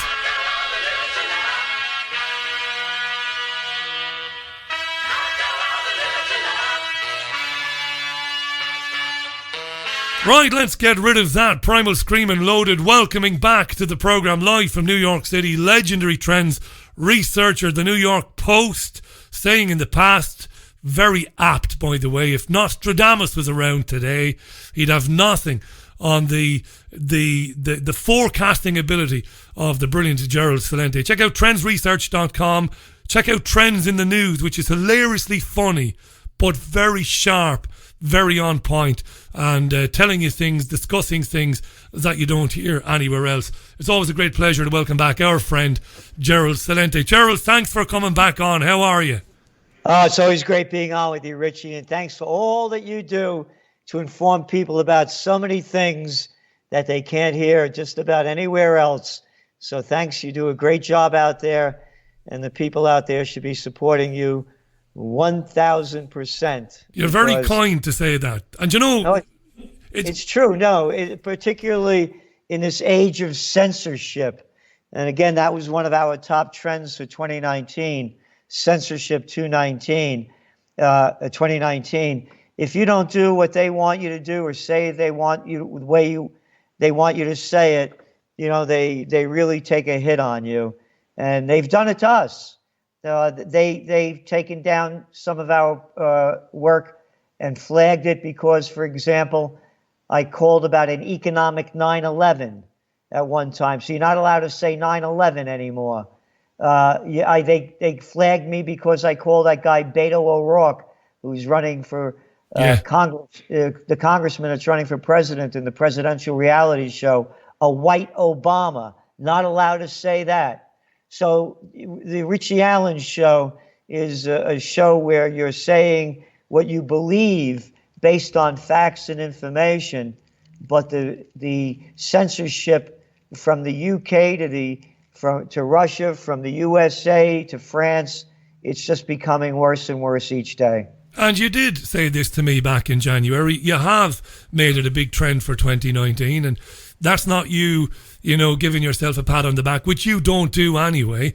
It's a fact that you saw this coming and predicted this, and here we are. How important is it then that whatever your politics, whether you find yourself on the left, whether you think you're a socialist or whether you think you're a conservative, how important is it that you stand up against the blocking and deleting of your opponents? This is massive, isn't it, Gerald? So you don't like Tommy Robinson, for example. Okay, you don't like Tommy Robinson, but don't laugh and don't applaud when he's deleted or when he's marginalised. That's not very clever, is it? No, or with Alex Jones, same thing. I go on Alex Jones. I even host a show there. He lets me say what I want. I don't agree with him on a lot of issues. He doesn't agree with me. But I say what I want to say, regardless of whose shows that I'm on. And you want to talk about conspiracy theories and lies? How about this one, Richie? Did I ever tell you that guy Saddam Hussein has weapons of mass destruction and ties to Al-Qaeda? Yeah. Yeah. How about that for an outright lie that cost the lives of millions of people, spent trillions of dollars destroying an entire nation? That's okay. It's okay when the official murderers and thieves, the sociopaths and psychopaths that people call their politicians, when they commit the crimes of using, quote, fake news to destroy and kill, that's okay. Hey, look what's going on in Libya right now. Isn't it wonderful over there? The Nobel Piece of Crap Prize winner, the arrogant Obama that all those liberals love. I got to tell you, Richie, I don't like the way that guy Gaddafi's treating his people over there in the richest nation in Africa with the sweetest of sweet crude oil. And we're going to destroy the place along with that other piece of garbage, Cameron, that little boy of nothing over there that was the Prime Minister of the UK. Or how about the FU something K? Yeah. And how about that Sarkozy, another little piece of crap of nothing? How about those guys, that clown from France? How about Hillary Clinton, Samantha Power, and Susan Rice in the U.S. that destroyed Libya? That's okay. Don't raise your voice. We are in charge. We'll murder who we want for every reason we want, but you're not allowed to say what you believe on what used to be called the free internet because we control it. What do you think this week? Again, you're not surprised because you forecast it, of course. Trendsresearch.com, by the way, folks, if you haven't visited Gerald before, if you're new to this program, get over there straight away. You forecast this week. Last week, the UK government said we're going to introduce the most stringent regulations ever imposed on the internet, and we're going to compel the big carriers to take down information that we deem to be hateful or to be harassing or to be fake news, information that we deem to be incorrect. Now, you've just touched on this here, on the lies that we were told for years. We were told lies that Gaddafi was killing his own people. We were told that, people were being brutalised there. We're being told the same about Venezuela now, the same old lies told by the same old lawyers. Has that come in now into the UK? Let's talk about the UK just for a minute. These new regulations that are being imposed by the UK government. You did predict this was coming. Did you think it was coming as quickly as we've seen it happen this year? Oh, yeah, definitely. Yeah, no, because all of these sick people want to stay in power and they don't want to be threatened by anyone. And that's what's going on. And so, no, it's only going to get much worse.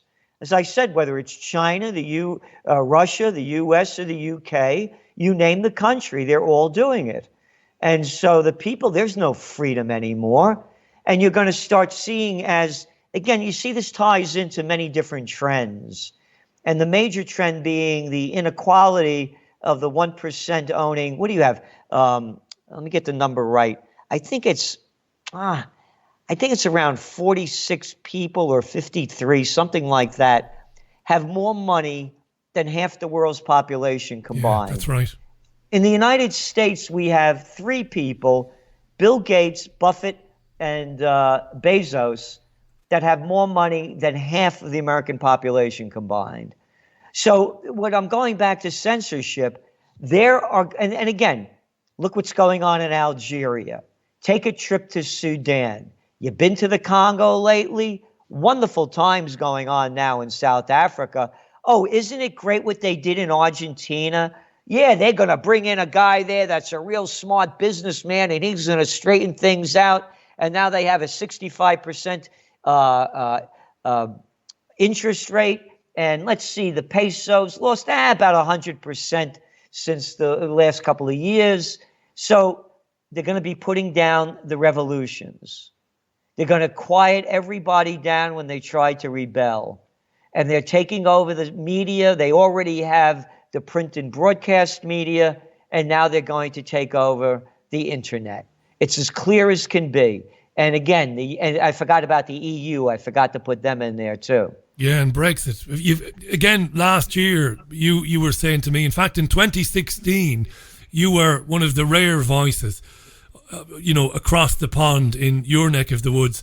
You saw it coming, that it wouldn't be allowed to happen. We talked about this just after the vote in June 2016. I never believed it would be allowed to happen. I've been following the European Union and its treaties, Nice and Maastricht and Lisbon for years. The Irish voted against it, the French did, the Danes did, and we were all told we were wrong. Go back and vote again until you give us the result we want. When the referendum, when the people voted to leave the European Union, you very correctly and quickly said, well, watch this one very closely over the next couple of years. This is not going to happen. What do you expect will happen in terms of, do you look at it from over there, Gerald, in New York, and do you think, I wonder what will people do about this? As the vote is ignored and mocked and laughed at and is torn up and the UK does not leave the European Union, what sort of reaction do you expect from people? Or do you think, well, it'll just be the same old, same old? Well, what I say about trends is that current events form future trends. So I saw it happening with Greece prior to what happened with the Brexit vote. And that was that other little slimeball piece of garbage, Cyprus over there, the clown leading that show, the people had a vote not to accept the austerity measures from the International Mafia Federation that morons, imbeciles, and jerks call the International Monetary Fund. And so the Greek people overwhelmingly voted against the austerity measures. And Cyprus basically told them, go screw yourself. Greece? Oh, you mean there was a guy named Aristotle and Plato and you people, they wrote about democracy? Oh, that was history. There's no democracy, you stupid morons out there that go out to vote. Your vote doesn't count for crap. We are the elite. We tell you what to do. So take your vote and shove it. We could care less that you had a referendum and said you don't want these austerity measures, which are basically, we're going to steal your money to give it to the German banksters that did this dirty deal and put you deep in debt. And we're going to rob from you your pensions. We're going to rob from you social programs. Oh, we're going to put your retirement age. We're going to up it to retirement age till after you die. Then you could get some money. So we saw what happened with that. And we see the lack of fight that people have. They only go for so long, then they back down.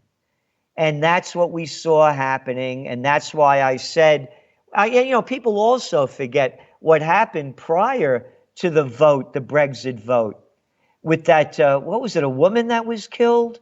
Joe Cox, a Labour Party member of Parliament. 1 week before the vote was due to take place, she was allegedly murdered by a man called Thomas Mayer. I don't mean to be cheap.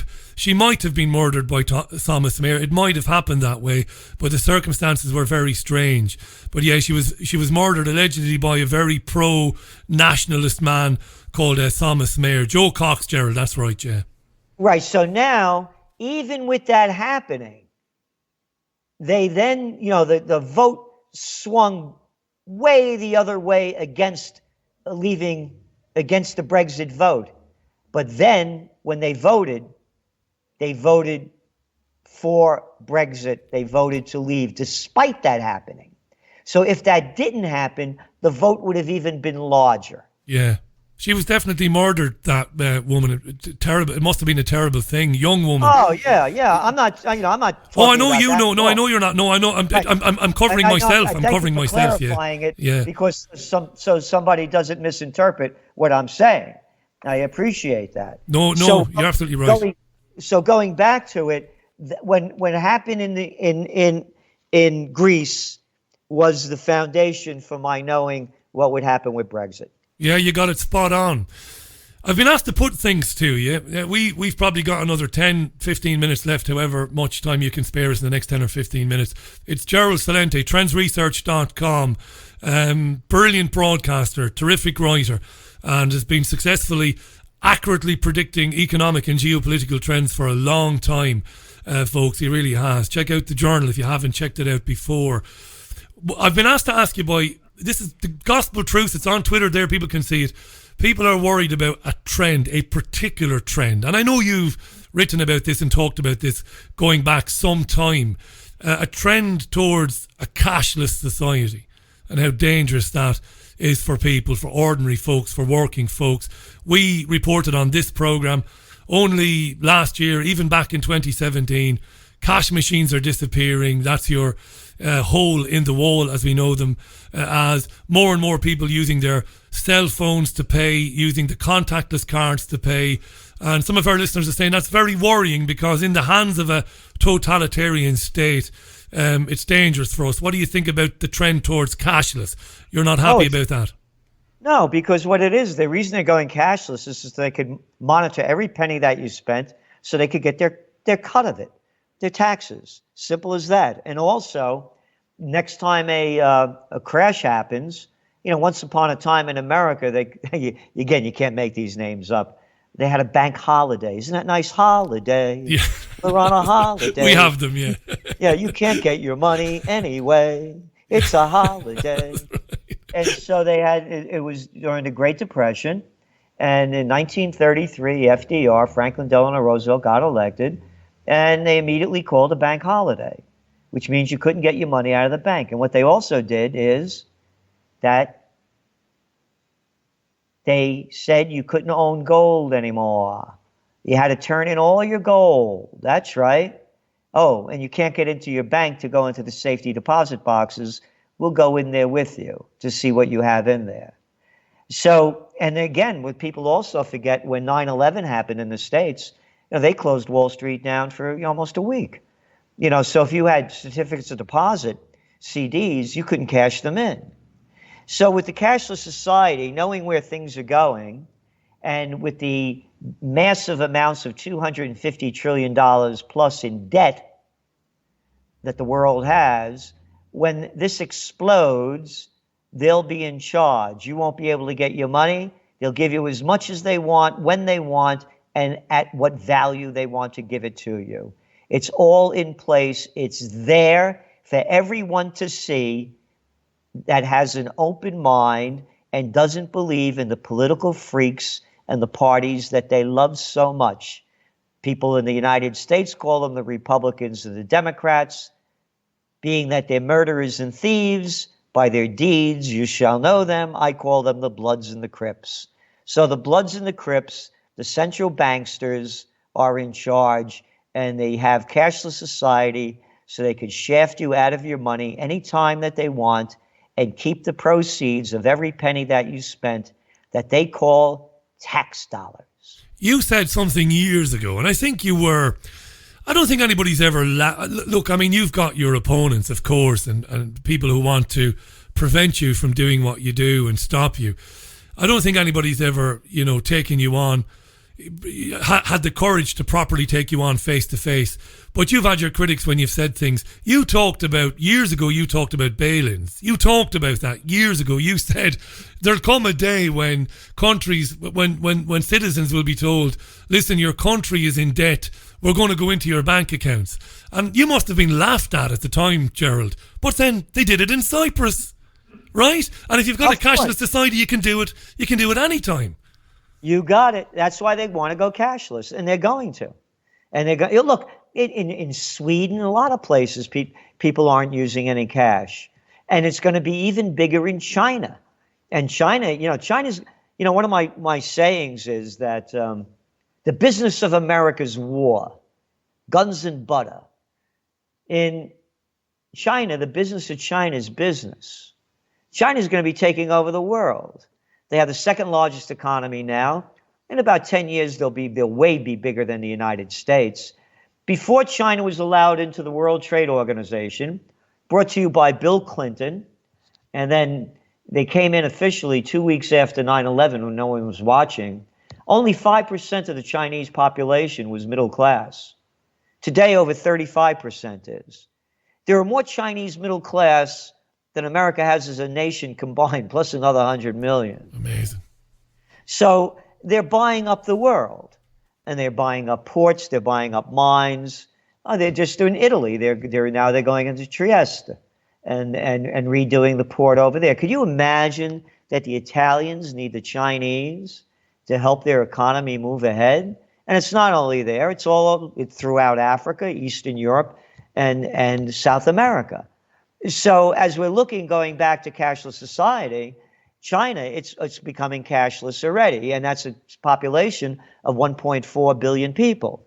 People pay with their apps. Oh, by the way, I don't carry a cell phone. I have an old-fashioned flip phone that I put in the glove compartment of my car when I travel, and of course when I travel, on an airplane and the car pick me up or have to go somewhere, I use the phone for that. But other than that, I don't use a phone at all. Matter of fact, if my life depended on it, I'd be too stupid to use a smartphone.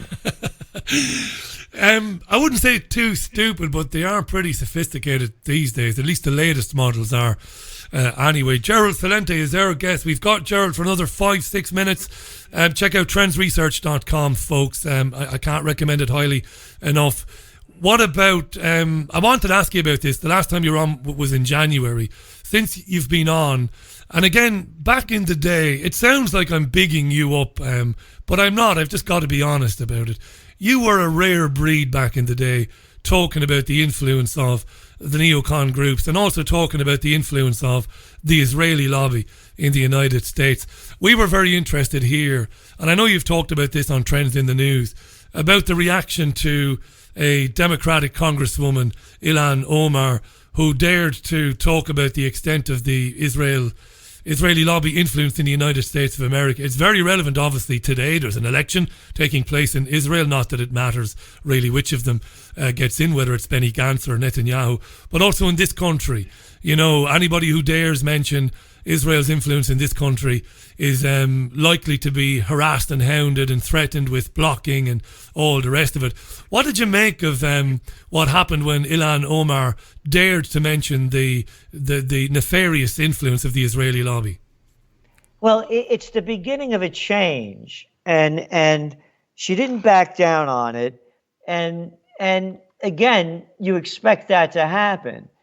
This Beto O'Rourke, who I'm not a fan of at all as a person, he came out against Netanyahu just a couple of days ago, and he said that Netanyahu sided with a racist party, and he really called him out, and so that was really quite surprising for me. And I think you're hearing a number of other people in the Democratic presidential reality show race that are also saying that, going after them. And it's an apartheid state, and it's very clear now. So I think that the influence of Israel on the United States is going to lessen in the coming years. This is interesting. Can I ask you about this? Is the Democratic Party interest in criticizing Israel, is that in any way motivated by their hatred of Donald Trump? Would this not be happening? I don't think so. No? No, but I think that Donald Trump pushed it forward a bit by his coming out with Netanyahu running for re-election, having him over here in the States, and him saying that Netanyahu was right in saying that they own the Golan Heights. Yeah. So that kind of brought it back to a negative position on that aspect. None of that surprised you, of course. Trump saying that Israel had the rights over the Golan Heights. You saw that coming a million miles away. Where is Trump now, Gerald, in terms of just in the last couple of minutes before we let you go? I know you've got plenty of other calls to do today and stuff. Where, in terms of what are we now? We're early March 2019. Obviously, the election is next year. Is he a shoo-in for a second term, or is there a credible challenger coming from, if not from the Democratic Party? Could someone emerge from out of the wilderness, almost like Trump kind of did himself? What do you think is going to happen in the next 12 months? I don't see anybody emerging. There's no one out there that I could imagine this happening. Because remember, Trump wanted to run for many, many years. And we talked about, Beto O'Rourke saying that Netanyahu is racist and he doesn't represent the will of the Israeli people. That's new, but in that characteristic. But don't forget, too, that Trump is alleged to have gotten some, $30 million from that fellow over there that owns all those gambling casinos. The name just escaped me. Adelson, Sheldon Adelson, that's the one. Yeah, Adelson, yeah. And so going back to the elections, there is no strong Democratic candidate now, and there are a bunch of them. Again, it's the presidential reality show. Trump has a chance of winning again, and I'll tell you why. Back in 1992, when Bill Clinton ran, the campaign slogan was, behind the doors, not to the public, it's the economy, stupid. The United States was going through difficult times following the 1987 stock market crash. And that's what it is today. It's the economy, stupid. The majority of Americans are positive on Trump when it comes to the economy. The other one's going to be the border and the migrant issue. While the media plays it down and saying that anybody against open borders is racist and non-American because our ancestors came here. They brought the ancestors over, the Italians, the Poles, the Irish, the others, because they needed workers when they were building the country. It's a very different situation now. Now you have median household income below 1999 levels. We don't need more workers. We need higher wages. The more workers you have, the more people work for lower wages for the multinationals who control so much. Going back to the election. In America, you have an electoral college. So it's how many electoral votes you get. So in the swing states, they're very anti-open borders, and they're very pro-Trump's economic policy relative to trade.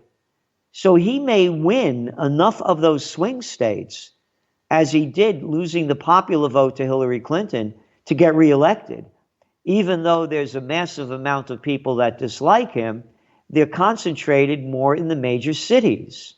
In the east and in the west, in the California, the Oregon, the Washington State, and in the east, the New York, the New Jerseys, the Boston, that type of thing. So he may win the swing states and still win the election.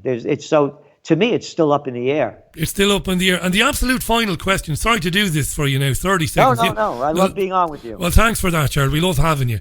Final question then. I love a good old conspiracy theory. So staying with, just for a moment, Israel, could the attack, if you want to call it that, on Netanyahu by Beto O'Rourke, could it be that the establishment is tired of Netanyahu? They're just tired of him. Because Benny Gantz is no better. Ultimately then, in my opinion, to be fair, just in my opinion, Gantz is just another former IDF guy. Looks like he's in the centre, pretends or claims that he wants to reopen peace talks. But I don't believe any of this. Could it be that the establishment think that this guy could be a bit more palatable and that Netanyahu has run his course? I wonder, is that the reason for the attacks on Bibi Netanyahu? Final question, what do you think? I don't think so. No. I really don't. And this guy, this Benny Gantz, isn't he the guy that he boasted that Gaza was bombed back to the Stone Ages. Yeah, he oversaw the last horrible Operation Protective Edge back in 2014. He commanded that. Yeah, you're right. Absolutely. Yeah. So horrible. So there is no middle road in this election. And with Netanyahu, they probably some are coming out against him because he is so friendly. I would agree with you, but I wouldn't call it a a deep state move. I would call it a Democrat move, in the sense that the Democrats know they'll never get the allegiance of a Netanyahu, and he owes his allegiance to Trump. Right. So that's why they're coming out against him. Makes perfect sense to me, that. Mate, I love having you on. Don't wait to be invited back. Gerald, thanks for giving us your time. Trendsresearch.com, Trends in the News. Subscribe to the journal, accurately predicting geopolitical and economic trends for many years. Gerald, thanks, mate. Love having you on. Speak again real soon. And thank you again for all that you do, Richie. You're a gentleman. Thanks, Gerald. The great Gerald Celente, live on the line from New York City there. Great to have him on. Trendsresearch.com. I'll put a link out to it in case you're new to this programme. Long-time listeners will, of course, know all about Gerald. That's very interesting, that, isn't it? I think he's on... I think I'd probably lean towards what he said there at the end. I was thinking when some of these Democrats were coming out of the woodwork to criticise Netanyahu, in a way that the Israeli Prime Minister, whether it's Netanyahu or somebody else, has never been criticised before. I thought that, well, maybe this is a ruse, basically.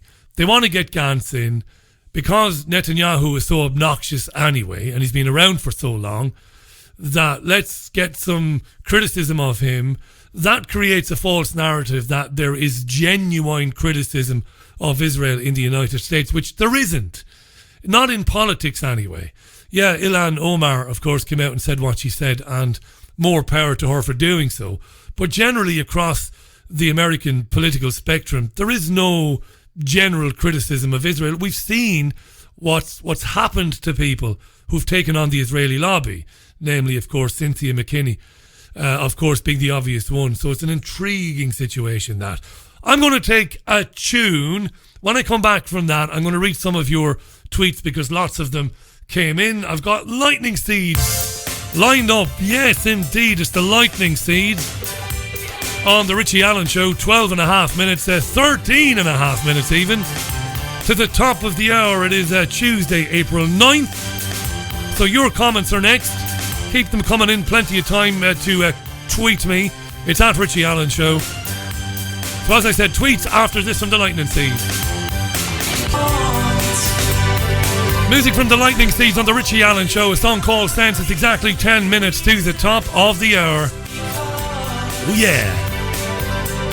A very warm studio. Unusually warm for this time of year. But the sun has been baiting.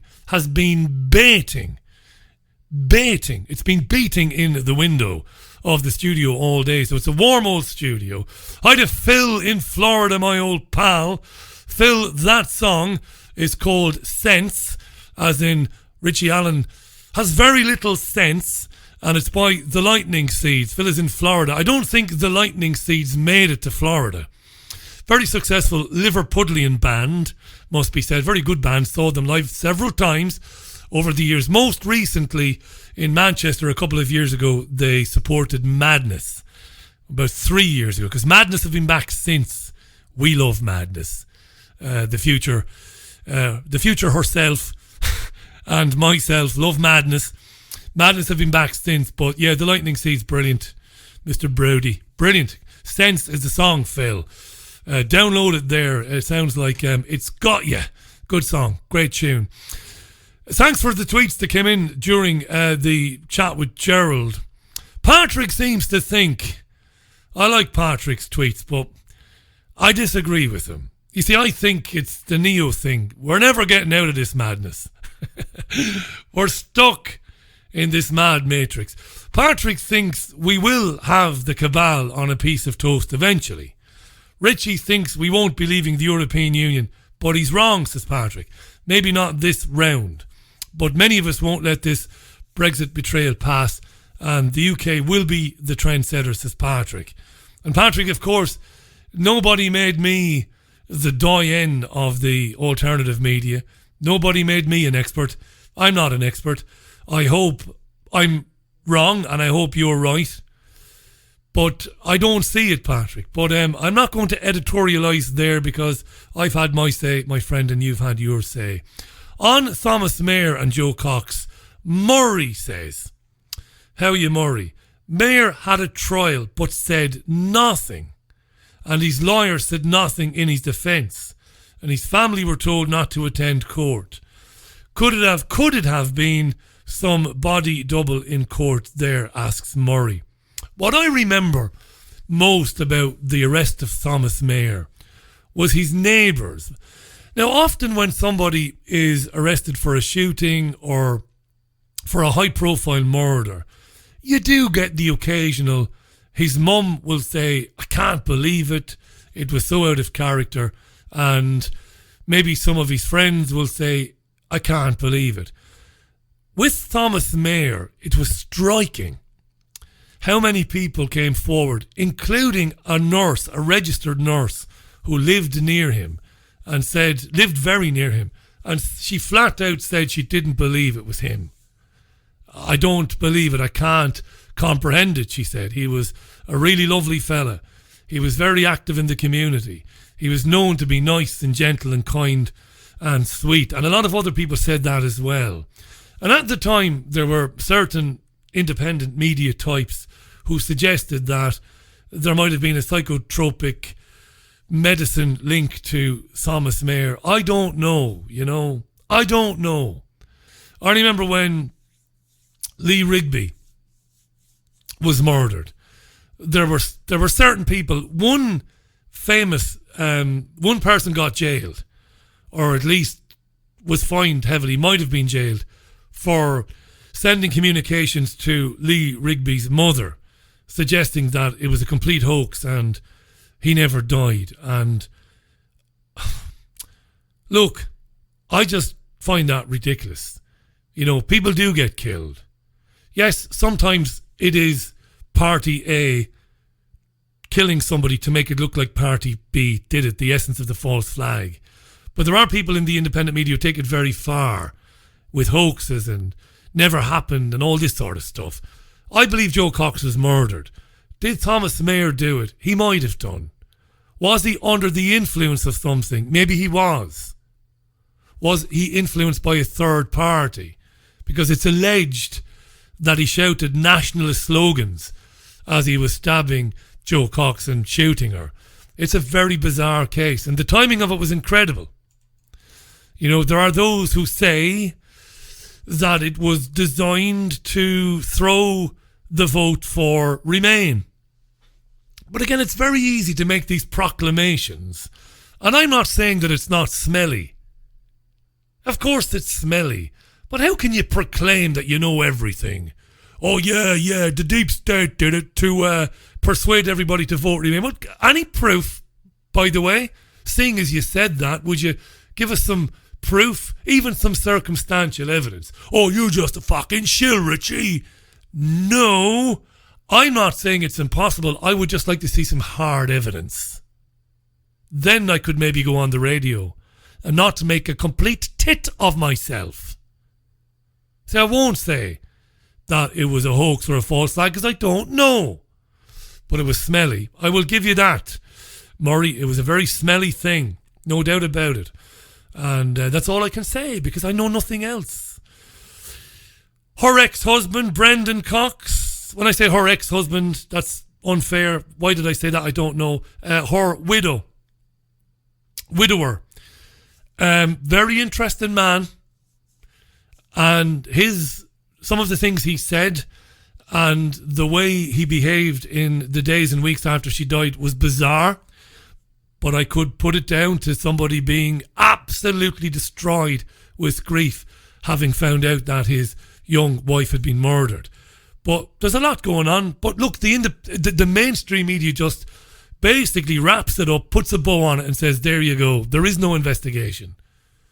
What does the intelligence community say? They say that Thomas Mayer killed her. Right, okay, that's what we will report then. That's not sound journalism, I'll give you that. Anyway, I'm out of here now, more or less. Big thanks to Christine Hart, the journalist, for coming on the programme in the first hour. Really appreciate Christine coming on. Very important. Watch that closely, that story. And it's always a real thrill to have my old friend Gerald Celente on the show as well. Just to let you know, in case you're new to the programme, it can be downloaded anytime through richieallen.co.uk. Because on my homepage, you've got the live stream on the left, you've got the YouTube video in the middle, and on the right hand, you've got the link to Podomatic, so you can download it as an MP3.